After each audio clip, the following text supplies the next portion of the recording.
Welcome to Below the Line, where we talk about working in Hollywood from the crew perspective. My name is Skid. I'm a former assistant director and your host. Quiet on the set. This is episode 7 of our 10-part Oscar series, so we're in the home stretch. Each episode features a panel of film industry professionals discussing the nominees in their category of expertise. And today, we're talking about film editing. Let me introduce my guests. Christopher Angel, writer, director, editor, and it's your third year discussing the Oscars with us. Welcome back. Thanks, Skid. So glad to be back.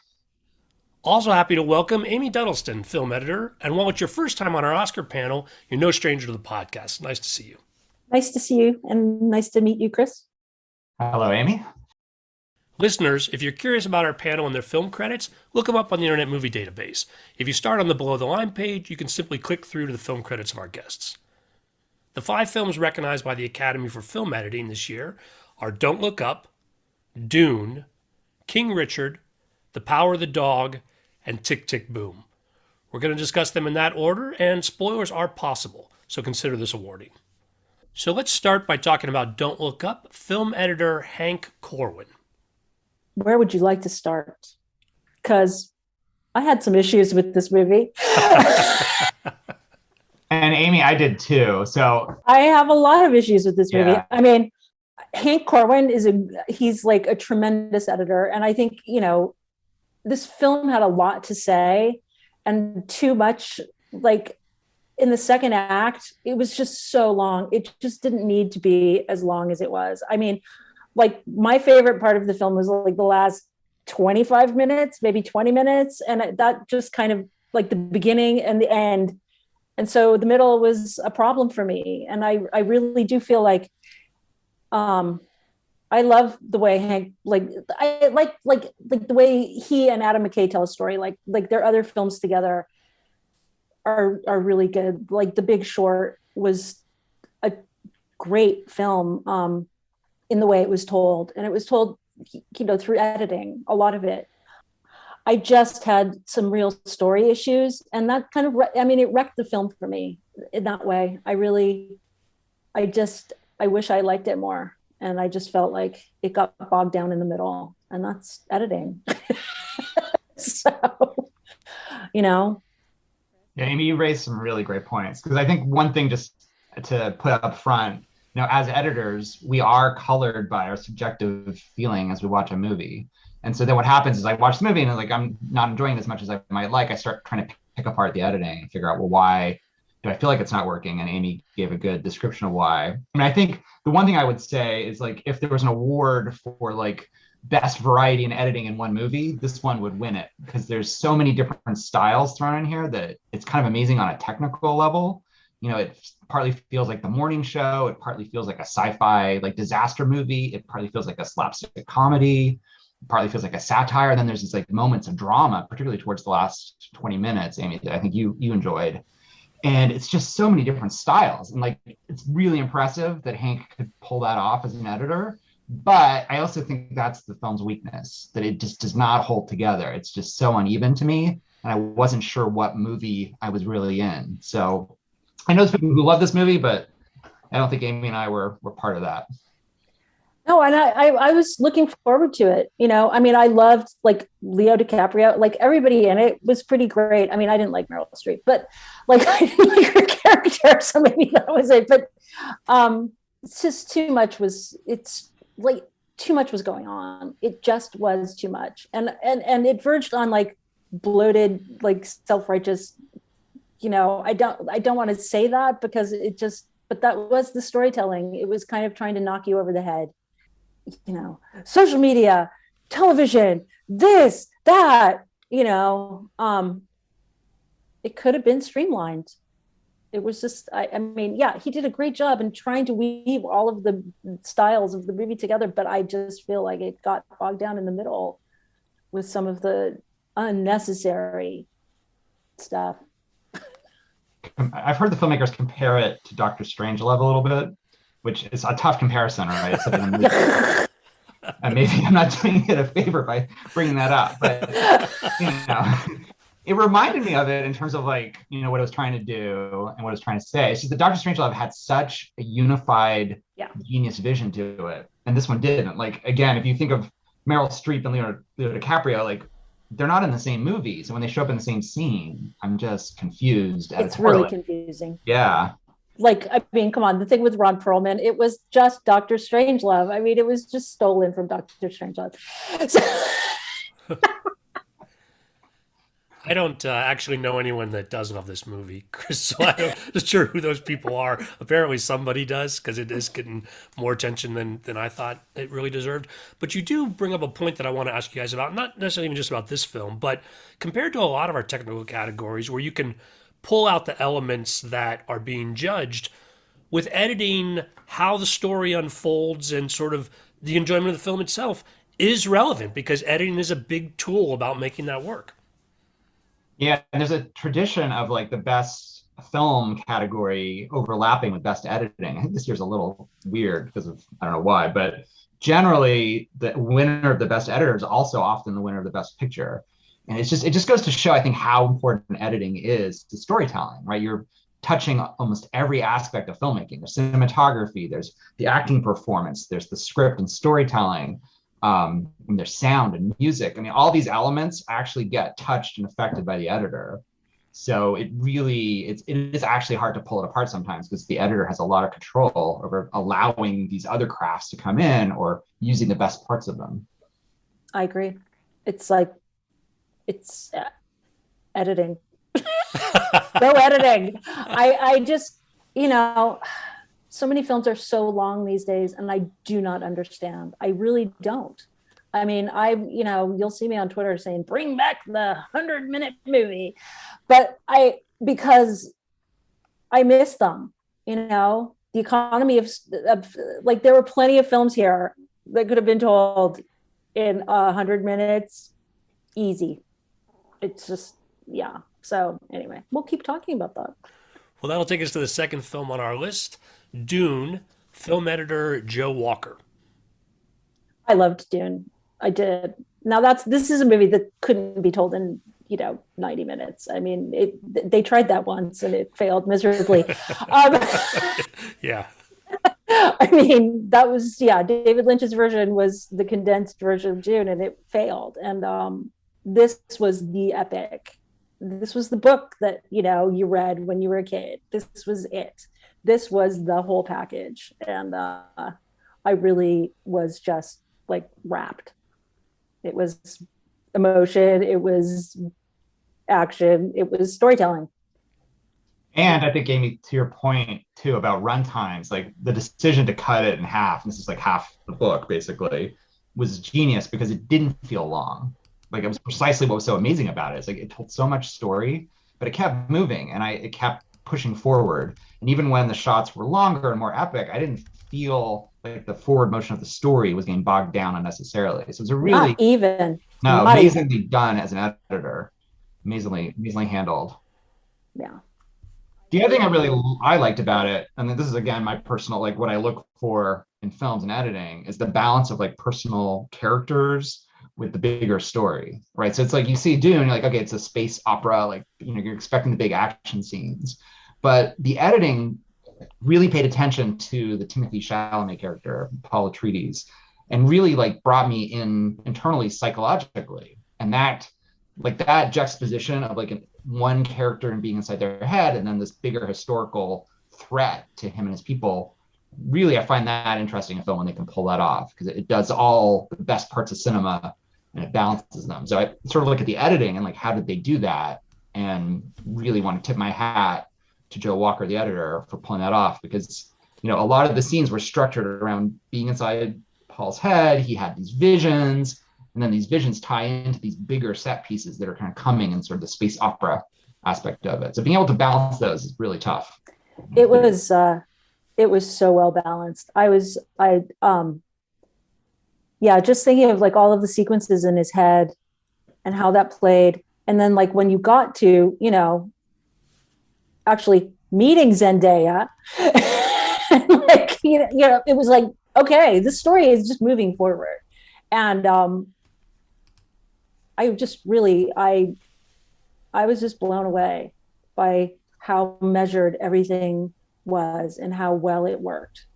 You know, like I'd forgotten a lot of the plot of the book too, and just the whole thing. I just really was taken by the whole thing. I really was.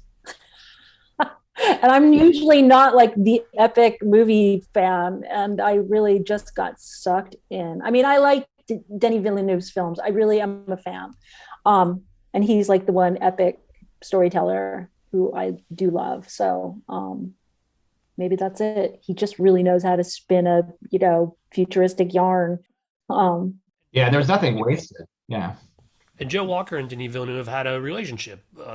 Sicario, Arrival, Blade Runner 2049. This is an ongoing relationship between the two of them. Yeah. And that's a big deal. They have a language. They understand each other. They understand the story. I mean, this was planned out, and it was just really well done, and loved it. Yeah. Besides the visions, the other thing I just want to talk about, just on a micro level for a second, the scene with the hunter killer. It's this little like drone thing that's left behind. Yeah. Spoiler, but it's left behind. It's like a booby trap on this desert land, the Dune world, and just the like tension that Joe Walker was able to like milk out of this scene. It's technically so brilliant because he's like using foreground and background and changing the shots, and he's like hiding behind that thing, and I mean, that little drone thing. Yeah. And it came out of nowhere. Like, you just didn't expect it. Yeah. And like, there's nothing wasted in this film. Like, as you point out, like the visions pay off and add meaning to things, little details, like there's like a side with a gardener. I'm like, why are we watching and talk to the gardener? But then later on, the trees, yeah, burning, and like everything pays off, and it all feels very economical and yet has bigger meaning. It's just really powerful to watch. Now, what do you guys think about the complaint that's coming from some quarters that it is only the first half of a larger epic, and therefore you got to see the whole thing before you can really judge the work? I disagree. If you're telling the story of Dune, sure, it's missing a giant part, but I didn't want to sit through a 6-hour movie. I'm ready for part 2 for sure, but like, I'm happy to wait now. I'm not happy to wait, which I think is a good time. I'm very impatient. But I mean, I'm waiting. Right. I want to see the next part now, but I do feel like it was a great place to end, because if you're just looking at the story of Paul Atreides, like that's a big moment that it ends on. I won't give that away, but it felt complete as a story about him and him growing up. So I am really excited to see the next part, but I think that was a really clever choice because it made the movie economical without an epic, but not bloated. So no, it's like this story's getting started. Like, like the whole backstory and all of that, like, there you go, and it was well told. I agree with you guys as well. You guys answered exactly correctly. Thank you for reinforcing that idea. That was the no controversy. I mean, I even liked like all the casting. It was just so good. Like even Dave Bautista and it was so good. And Javier Bardem and Stellan Skarsgård. He's like, I mean, I think it's notable on this film is that they didn't just film part 1 and then roll into part 2. They didn't know for sure they were going to have a part 2. Obviously, it's set up for that, but they didn't start filming part 2 until this was released and got the feedback, and they got the green light for the second half. So I think they were making a complete movie here. If they hadn't, this movie would still stand on its own as an epic, as you say. I mean, I would be like, oh, maybe someday there'll be a sequel, but I mean, I would have been happy. It's like, he's going to go live in the desert. They're going to have adventure, but Zendaya would have had to show up a little sooner.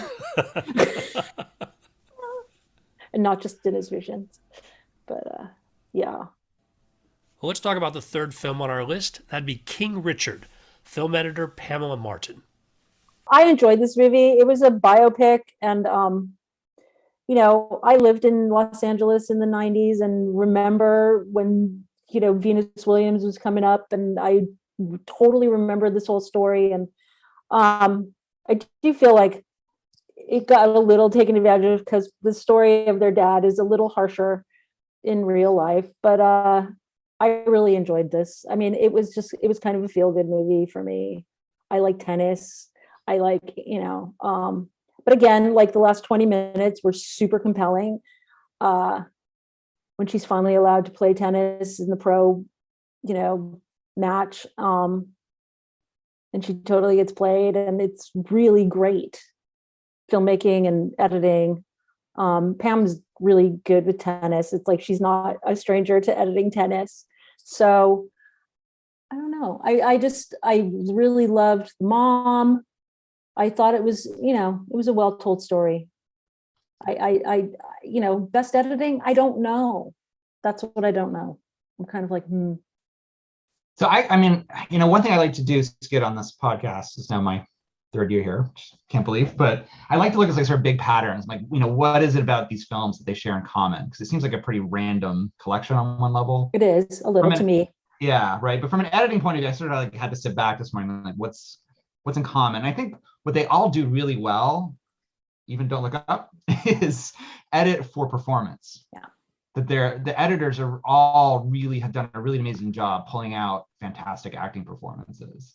And I don't think there's a better example than King Richard. Like it just lets Will Smith play. And as Amy points out, like, characters that might in other movies might be kind of supporting characters, don't get as much dialogue or screen time, but really you get in their heads and the point of view. And I really found myself rooting for his wife and enjoying her perspective and what she was bringing to the table. Yeah, it was really good. Like she's amazing.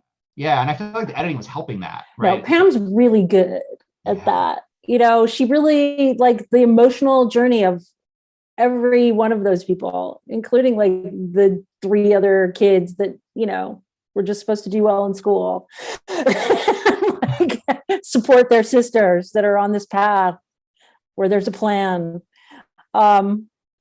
It was really well told, and just the frustration of like everyone who encounters them and like his protectiveness, and you get it, and it's interesting too, because it's like we all know what happened. It's like, right. Serena Williams is the greatest tennis player in the history of tennis. It's like, for me, and her sister, paved the way too. And it's just it's a great story on its own, and I really did enjoy it. I did a lot. It was the editing of the performances and that mom, and bringing all of that around, like the emotional, bringing the neighbor across the street.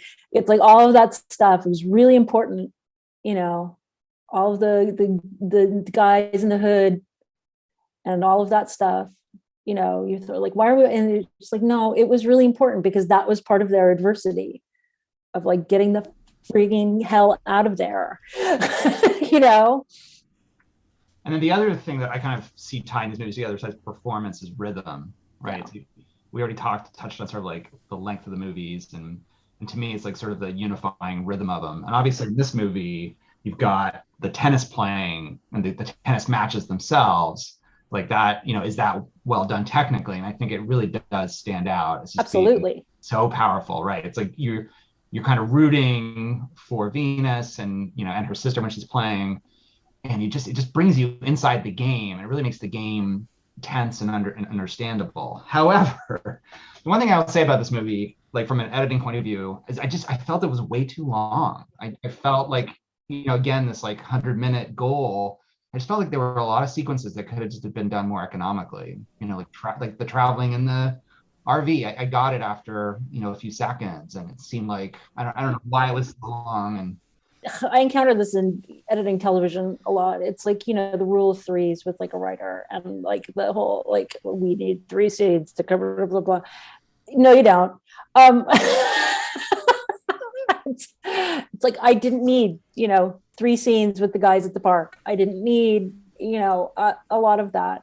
Yeah. It again, it comes to storytelling, and you're just being a little more economical in the end does help it. It was long. Like after an hour, I was kind of like, okay, they need to get to Florida. Right. I know where this is going. Right? Both from history and I know from my own knowledge where this goes, and I want to get there a little sooner. Get there. Yeah, exactly. Because it makes you feel, yeah. You both talked about the tennis sequences and the way they were handled being really well done in this film. Could you talk a little bit about the challenge of getting a sequence like that from the page to the screen from an editor's perspective? Probably from the page. It was probably like those tennis matches were probably like an eighth of a page, or like they play tennis, blah blah blah, and and then Pam gets the footage, and it's like hours. Yeah. And so it's such a challenge. It's such a challenge to like flesh out, like what dialogue there is, and he's trying to teach them, and and even just like at the end with that big match, that was a mental thing too, because you had to get inside her head, and you were like, when she was being abandoned on that court, by Aranza Sanchez, and she was like, whoa, like what's happening? And you realize what's happening. And that's really hard. It's really hard to do. And not only are there's so much footage, but there's also so many camera angles, right? So many cameras. Again, it's choosing like, how do you put those camera angles together, both to show the pace of the game, which has its own pace, but also, as you point out, show the psychology of the characters playing it and the people watching it. Like, when do you cut to the audience? In some scenes you've got the father inside separated. But he can't watch his kids' matches because he's so nervous. And I love that. And it was like, I know that feeling, where you're just like, I can't watch, I can't be near it, I can't stand next to it, I can't, and then just cutting between him and then like observing and him telling people stuff. That was so good, Yeah. So the when of all that is super impressive what the editor's doing.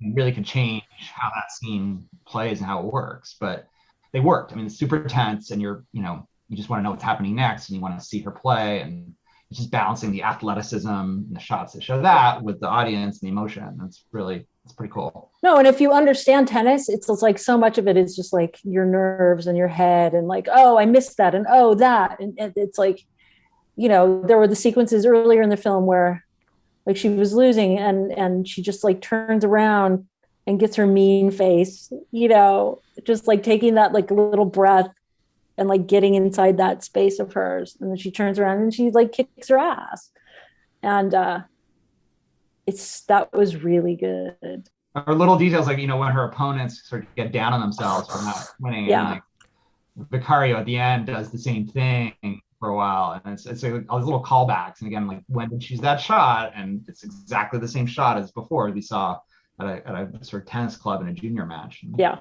nice little setups. It was, that filmmaker is very good. He's a good director. It was well done, and it was a well done movie.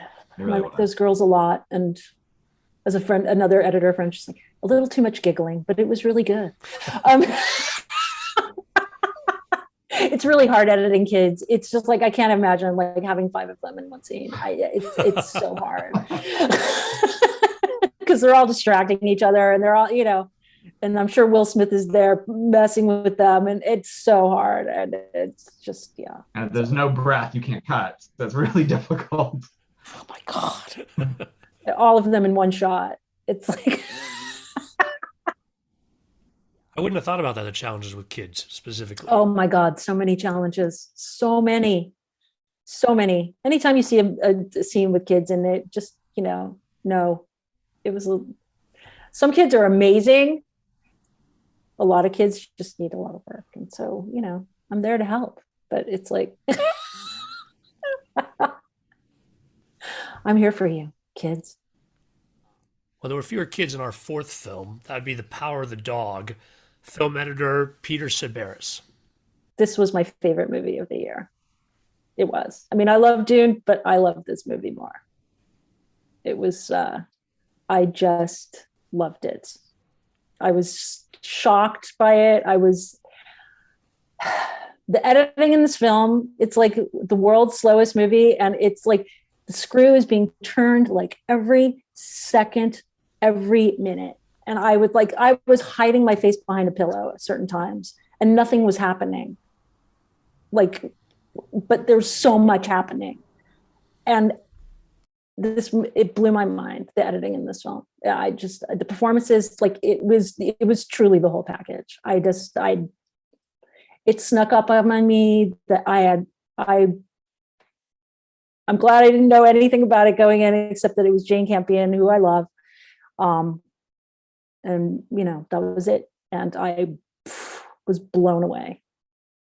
Yeah, every aspect of filmmaking was firing in this movie, and the editing balances it all out really well. I mean, it's just that sense of foreboding and of danger without actually showing violence. It was like, how on earth did they manage to manufacture that? And it's editing. It's editing. And, I had friends who turned it off. Like they were like, it was going to get really violent. And I was like, it doesn't.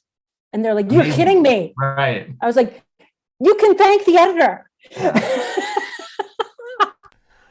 And again, they just bring out the performances of the actors. What shots are chosen, when it's silent. I mean, again, a lot of it is silent and very kind of epic feeling, but again, imbued with a lot of meaning and a lot of threat and a lot of tension between characters without dialogue. And again, it's very, partly the cinematographer, partly the director, obviously, but the editor managed to balance that and make it work. And just amazing work all around. Really amazing. The actors, Kirsten Dunst and just that part that she played where she was just so miserable and you just felt like every fiber of her being. And that's just, the editor found that, I mean, she's great, but he really just drew it out. And it was just great filmmaking. I think that I was so blown away at the end, so blown away. I high-fived my wife when it was over. I was like, oh my God. But if you go back to this question of rhythm, I think you talked about it, Amy. It's it seems on its face like a really slow movie, right? You got these big, wide, open shots, long takes, but it didn't drag. It didn't feel overly long. And so again, there's something about the understanding of rhythm from the editor that I found really impressive, because it was taking these kind of risks of pushing what we're looking at and how long we're with the scenes. But overall, it just kept moving forward and kept you tense and sort of with the characters. Yeah. It was a masterpiece. Yeah, I also really like this film, but it is interesting that there are many people who don't think it's moving along. And we've talked about how it is moving along, but some people it doesn't resonate with. And I'm curious, is there more than editor can do to make it more accessible? Or is there something about folks are just seeing a certain mindset, this film's just not gonna resonate with them? This kind of film isn't for everybody. I mean, it really is. It's arty, I mean, it's a Western. So they're and there's a mystery kind of aspect to it. There is building suspense, I guess I'll call it, not mystery, but a suspense aspect, what's going to happen, who's going to get hurt. We have this impending sense of violence, something's going to go. Yeah. You don't know who and who's going to do it and when, right? So if you're not on that ride, then you're kind of not as interested, I guess, not as invested. Yeah, I thought that was it's not an easy sell. I'm for sure. Yeah, I mean, some people see it as slow. Yeah, I have to say, I think my one quibble with it, and I don't know if this is an editorial issue or just something else, it's just the ending, what, in service of what? I feel like all of this great filmmaking and this great acting, this great editing, and this great cinematography was in service of what takeaway, right? There was a mystery kind of at the end, but I just didn't love kind of what the bigger message of the movie said, which is if you're closeted, you might be violent. Well, I mean, this is, yeah. So that to me is kind of undercuts so much of it. And it's okay, well, if you don't buy where it's going, then what's the point of all this great work is maybe the question. Interesting. Yeah. Interesting. I don't know if that's probably a minority opinion, but that was just my no, it's a very good point. It's a very good point. I guess I really just got drawn into the whole story. I mean, quickly I figured out who the hell Bronco Henry was, but it, like, you know, to Benedict Cumberbatch's character. But I can see what you're saying. Yes, very much. You know, yeah. At the end, it's like, what is it? It's like, okay, well, he took care of that problem. Right. Exactly. Right. To what end? Right. To what end? Yeah. And they all lived happily ever after. Right. I can see that. As an aside, I like you guys having a little bit of a difference of opinion. I mean, I will try to edit it to bring that tension out Sure. when I'm working on the audio for this one, but no, but I mean, it's like, but he makes a very good point. It's like, it like at the end, yes. And they all lived happily ever after. I mean, I don't, you know, it's still a masterpiece to me, but it's like, yeah. Yeah. And I feel the same way. Like, I just feel like the technique is so good, and I really enjoyed the ride. The day after, I was like, well, you know, what was it really saying? And like, could it have said anything different? I don't know. It's hard with a sort of a reveal like that, because so much was built into revealing certain things at the end, and you know, that pushes you towards a certain takeaway of the movie, I guess. No, and it's based on a book too. I mean, it's like, you know, the literary version of it. It's like, you can't veer from that. What could you do to make that different? That's always a dilemma. And it's set in the past. Set way in the past, and then, you know. So it's a certain portrayal of the American West, you know, and it's like, it's interesting. It's certainly tackling like some great issues, you know, sort of tackling closeted people in the American West in the early 1900s, and like that leads to a lot of tension. So yeah, lots of great questions raised. It's not Brokeback Mountain where it's like, you know, it's not, but but yeah, anyway. The other thing quickly to talk about, actually, which is interesting, is like how music is used in some of these movies, which we haven't really touched on it yet. But it's true. Again, it's like the editor's responsibility to give music time to play, right? To like for the score to do what it needs to do. Yeah. And actually going back a movie for a second, like I feel like Dune was probably, to me, the most successful of all these movies in terms of harnessing its score to add emotion. And like Hans Zimmer obviously was doing that score. He's pretty talented, but the editor, you know, when we're editing, we're often using a temp scores. We don't exactly know what the score is going to be. So we create space for that music, and without it, the film scoring person can't do their job. So I feel like Power of the Dog also did a really good job of being silent at certain times and letting sound design and music drive this tension that we were feeling. And again, I love when an editor has the foresight to take those pauses and know that they're going to be supported by the other parts of the team. Yeah, it is. It's a delicate balance. And I mean, Dune was like Hans Zimmer. I mean, some of the score was kind of relentless. Like it was nonstop there for a while. And I was like, I would have been fine just with like the wind or like whatever. But I get it, because they were world building and it's a whole different kind of storytelling. But yeah, Johnny Greenwood's score in Power of the Dog was super powerful. Like there were moments where it was just like the wind and the grass and horses and cows and then there was, the loneliness of like being out there, with nobody. And it was very interesting. Yeah. Giving it lots of room. It was, that's a good point. And how music played like itself in the narrative, in the story, and how the editor dealt with that, right? So one of the main characters is sort of playing piano, and she's a little unconfident about her piano playing. And then Benedict Cumberbatch's character is playing the banjo or something like upstairs. And banjo. It's just like I've never seen a relationship play out in music quite that way. So tense. Yeah, his power from upstairs, like kind of beating her down. It's like it's pretty crazy and pretty, again, just incredibly well edited way to play music into the narrative and let it play out. So yeah, nicely done. I also want to take this opportunity to plug the podcast. Those who are interested in score, 3 of these films actually are nominated in that category as well. Besides Dune and The Power of the Dog, Don't Look Up, for Better or Worse, is going to get a conversation on that. And later this week, I'll have folks back and we'll be talking about score. So, make sure you subscribe so you don't miss that one. That one will be next. Next on our list for film editing, our fifth film, Tick, Tick, Boom, film editors Myron Kirstein and Andy Weisblum. Also a plug for the podcast. Last December, Myron and Andy were guests on the show, and we talked about this film. If you're trying to find it, season 9, episode 12.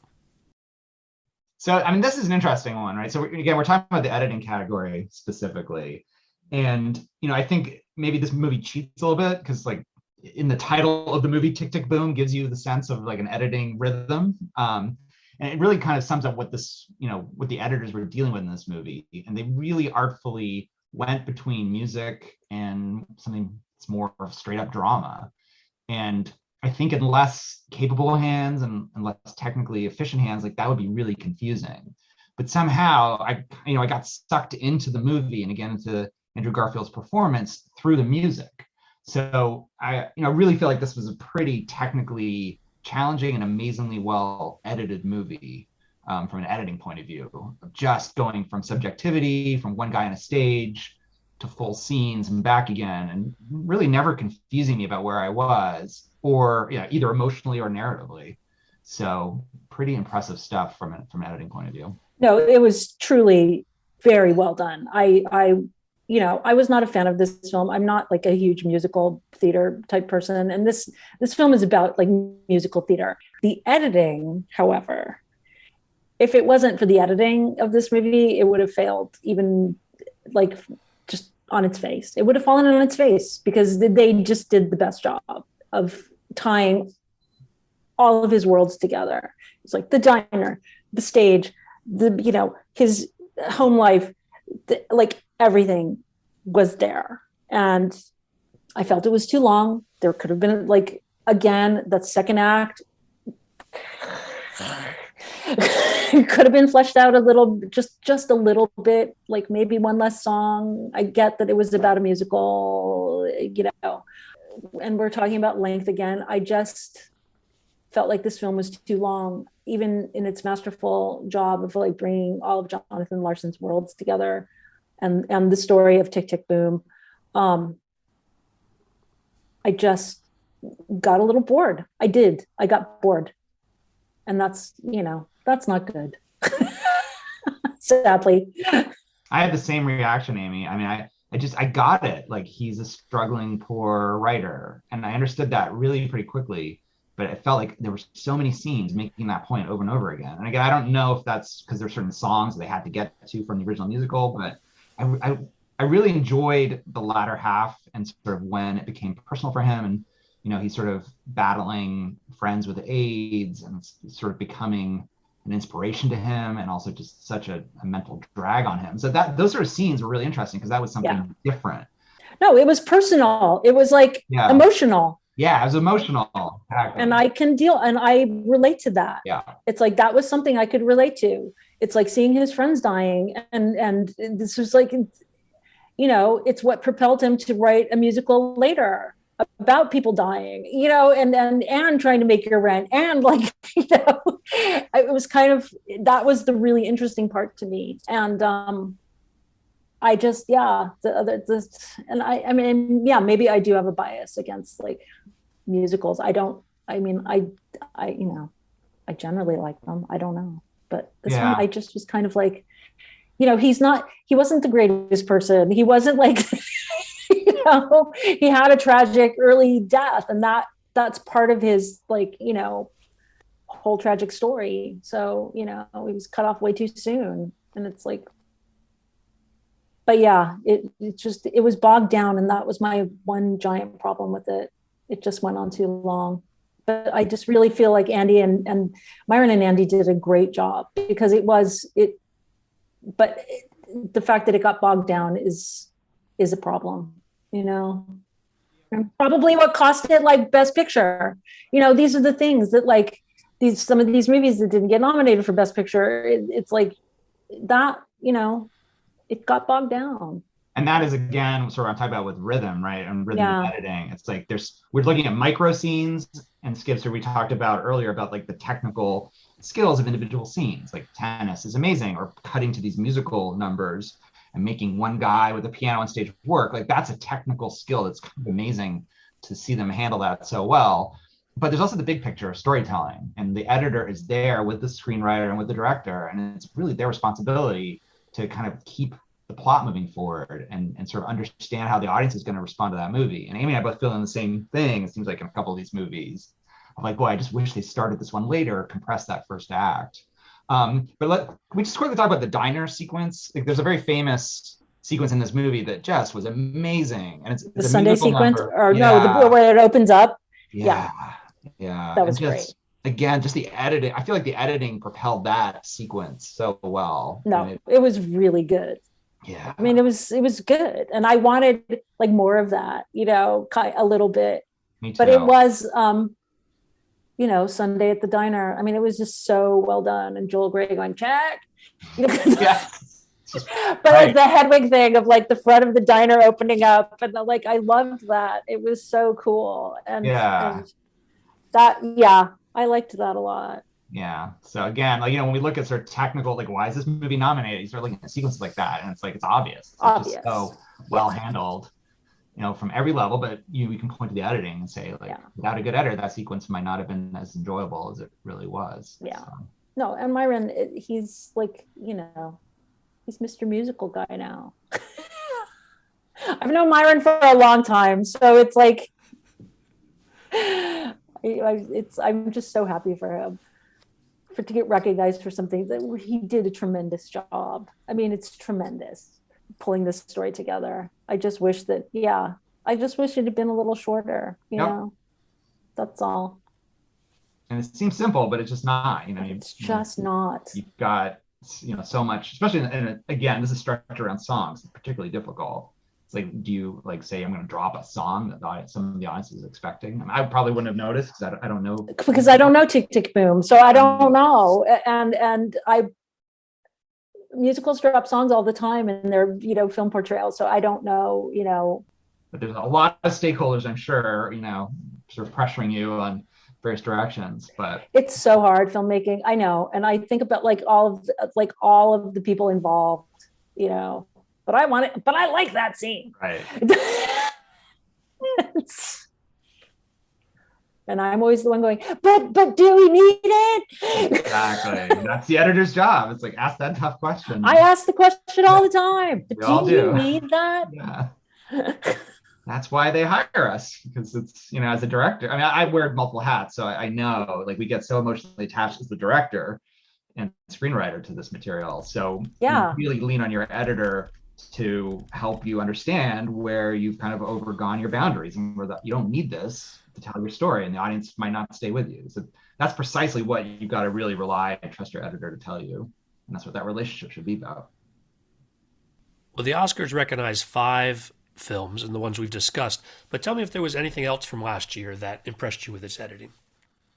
This is a weird one. And there's another movie that I really, really love. And, I'm also, I spent a lot of my time doing documentary editing, so I'm going to do a push here for documentaries. But this movie, Flea. Flea! Yeah, it seemed unusual for editing because it's both a documentary and it's animated, right? So, when is that going to get nominated for an editing Oscar? But let me tell you, as I watched it, I just kind of knew intuitively, the editor had a lot to do with that movie. And I actually made me want to go and look up, how did they do this movie? Because I was curious. And it started with a series of audio interviews with the main subject, who's a guy who's fleeing Afghanistan. I don't want to give too much away, but please go and see this movie if you can. It's streaming. But this guy's fleeing Afghanistan, and it's his personal recollection of his story, his family story about getting out of Afghanistan and ending up in Western Europe. And the director started with audio interviews and gave it to his editor, and the editor cut it together, I think more as a traditional documentary at first, and then they started animating it because they wanted to keep this person's identity a secret so he could continue living his life in the West. And it just was this iterative process, but the end result is just such editorial control.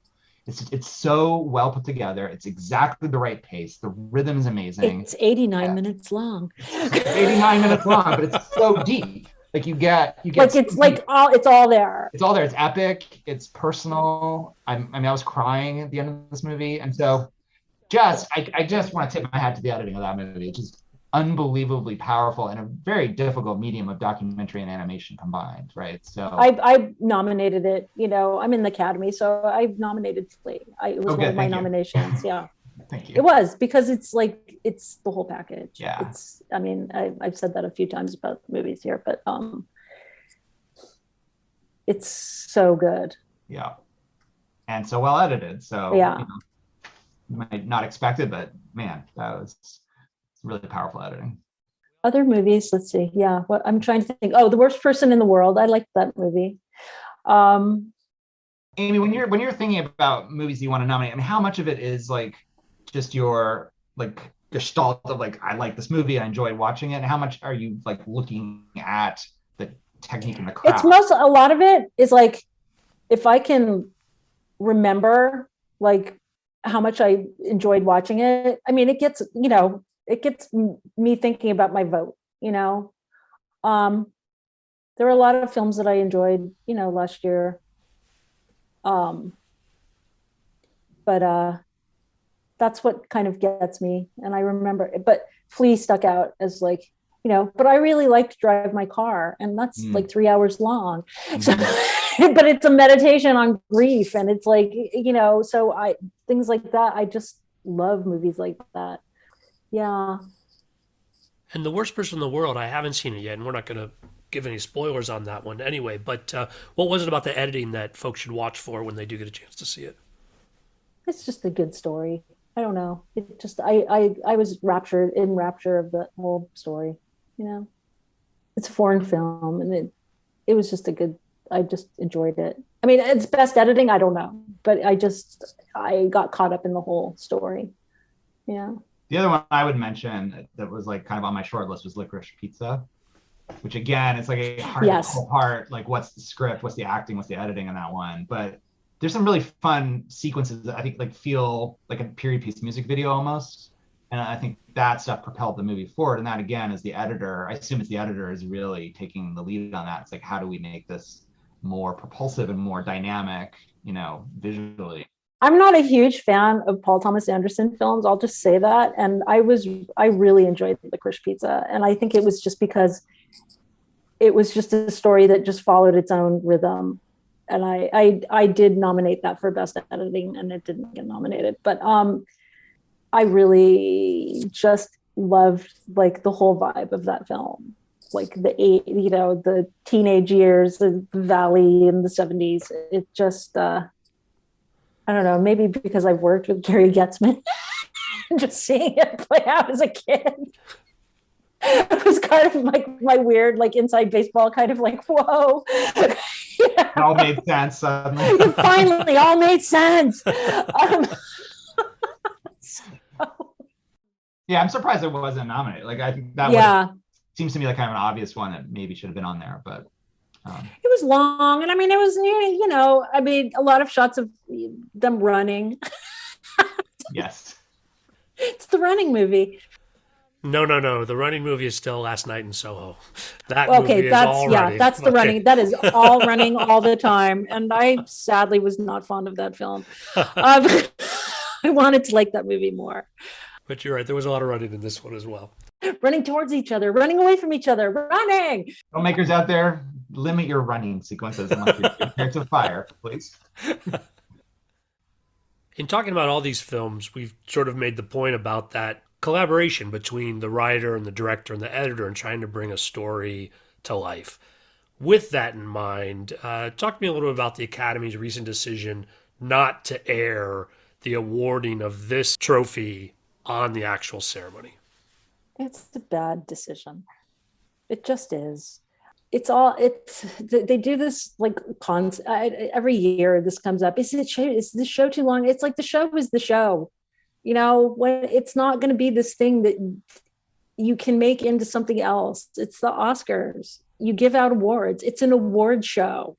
Like, it's not about jokes and stuff. I mean, this is the thing. It's like, then put it on a streaming channel and make it 4 hours long, because I want to hear everybody's speeches. It's like, but I'm a filmmaker. To put like best editing before the show in like a package that they're going to play. Like, come on. Like production design, like all of the categories, like give me a break. It's like, do you know how long it takes to like make a short film, like a documentary short, like sound, like all of these categories, they belong in with everybody else. It's just mind-boggling to me. Yeah, I also found this decision really disappointing. It just, I mean, no matter what they end up doing, because we're recording this before the awards, obviously, in an early date, but whatever they end up doing, it just sends this message that these categories that have been relegated to this different treatment are lesser. And it just, I think, as we hopefully have described in this podcast, is like, how important editing is to the storytelling process, to making films, and all of these categories: scoring, production design. I mean, short films, like really hard to make a really great short film. And I don't know, like, what's the point of this award show? Is it celebrating the movies of the year and the filmmakers and trying to help new filmmakers emerge? Or is it just like this vehicle for star power and entertainment? Or like selling soap. It's like, yeah, is this really what it is anymore? Like, yeah. No, it's like, get it off of network television then. Right. Like, right. Just put it on HBO Max. Like just have it stream live, like whatever. But isn't the real drama too, like you get to see these different people you normally wouldn't see, and then somebody comes up and gives this amazingly like heartfelt speech. Like that's the stuff I remember. I don't really remember the dance sequence or whatever they think they're gonna fill the time with. And it's too long, but I don't think cutting categories of filmmaking is really the right idea for an award show that celebrates filmmaking. No, and they're gonna fill it with like, the cheer moment that dates back to 1990, like, when films were invented. What is that? Like, I do not understand. Like, what? Like, who cares? It just is so, like, it's lunacy to me. I don't like your fan favorite film, and it's going to be like the Cinderella with Camila Cabello. Like, great. Like, so a bunch of teenage girls are going to tune in to watch that? Right. I don't think so. Probably not. And I feel bad for the filmmakers. Like, I mean, can you imagine being an editor? Like, if I was the editor of one of these movies that was nominated and something happens to me, it's just sort of mind-boggling. Myra and Pam, like, they're heartbroken. Like, this is not funny. It's like Jermaine Franco, like all of these, like for best score, like they're heartbroken. They feel relegated to second class. Yeah. Again. Just goes to show sort of like what people perceive the place of editing is in the Hollywood firmament, right? Like, editors, I mean, the nice thing about editing is you often are kind of below, like you're sort of swimming below the surface. You're not as much in the spotlight as, say, a director or star actor, but it sort of gives you a certain freedom often to like really do your craft, to do it well. But in cases like this, it's just frustrating because it's, you're reminded that a lot of people don't understand how important these editors are, and they're sort of there hand in hand with the directors and the screenwriters.